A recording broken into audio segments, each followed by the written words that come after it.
আসসালামু আলাইকুম। আমি গ্রামে বেড়ে ওঠা একজন মানুষ। শৈশব, কৈশোর, যৌবন অধিকাংশ সময় গ্রামে অতিবাহিত আমার। যার দরুন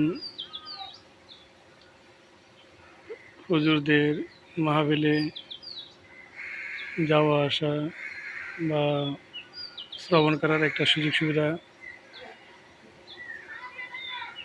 আছে আমার। এটা আমাদের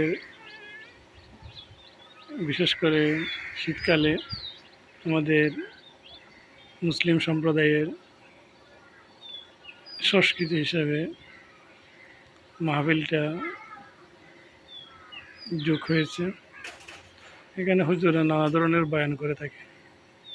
তার মধ্যে কোনো এক সময় আমি একটা বয়ান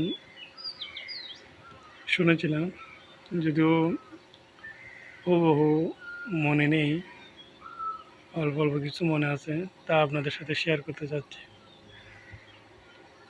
তবে কোনো রেফারেন্স দিতে পারবো না, কারণ আমি কোনো আলেম ওলামা না।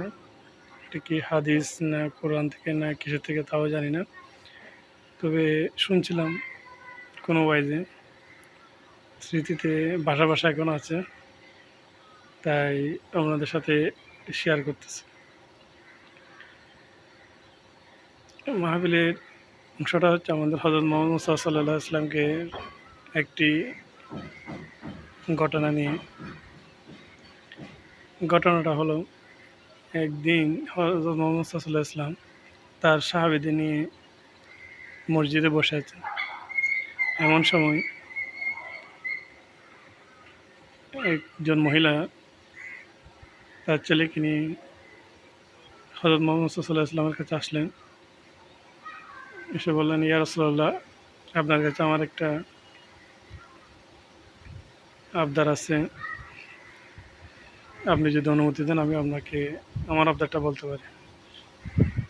হযরত মুহাম্মদ সাল্লাল্লাহু আলাইহি ওয়াসাল্লাম বললেন, ঠিক আছে, বলো তোমার কি আবদার, শুনি। মহিলাটাই তার শিশুকে দেখিয়ে বললেন, এই আমার ছেলে, সে প্রচুর মিষ্টি খায়, মিষ্টি ছাড়া আর কিছু খায় না। আপনি যদি একটু বলে দিতেন তাহলে সে আর মিষ্টি খেত না বা কম খাইত। হযরত মুহাম্মদ সাল্লাল্লাহু আলাইহি ওয়াসাল্লাম মহিলাটার কথাটা শুনে বললেন, আচ্ছা ঠিক আছে, তুমি 3 দিন পর আসিও ওকে নিয়ে। যথারীতি মহিলা তার ছেলেকে নিয়ে চলে গেলেন এবং 3 দিন পর আবার তার ছেলেকে নিয়ে হযরত মুহাম্মদ সাল্লাল্লাহু আলাইহি ওয়াসাল্লামের কাছে আসলেন। এসে বললেন, ইয়া রাসূলুল্লাহ, আপনি বলে দেন আমার ছেলে যেন মিষ্টান্ন একটু কম খায়। হযরত মুহাম্মদ সাল্লাল্লাহু আলাইহি ওয়াসাল্লাম বাচ্চাটিকে কাছে ডাকলেন, আদর করে বললেন, তুমি আজকে থেকে মিষ্টি কম খাবে, মায়ের কথা শুনবে, মিষ্টি কম খাবে। যথারীতি মা তার ছেলেটাকে নিয়ে চলে গেলেন। সাহাবীরা হযরত মুহাম্মদ সাল্লাল্লাহু আলাইহি ওয়াসাল্লামকে জিজ্ঞেস করলেন, ইয়া রাসূলুল্লাহ, আপনি তো এই কথাটি 3 দিন আগে বলে দিতে পারতেন, এই 3 দিন সময় নিলেন কেন? হযরত মুহাম্মদ সাল্লাল্লাহু আলাইহি ওয়াসাল্লাম বললেন, দেখো, আমি নিজে মিষ্টি বেশি খাই। যেহেতু আমি মিষ্টি বেশি খাই, তা আমি ওই বাচ্চাটাকে কেমনি নিষেধ করি তুমি মিষ্টি কম খেও। এই 3 দিন আমি নিজেকে সংযত করেছি, আমি মিষ্টি কম খেয়েছি, তাই আমি এখন তাকে বললাম তুমি মিষ্টি কম খেয়ে।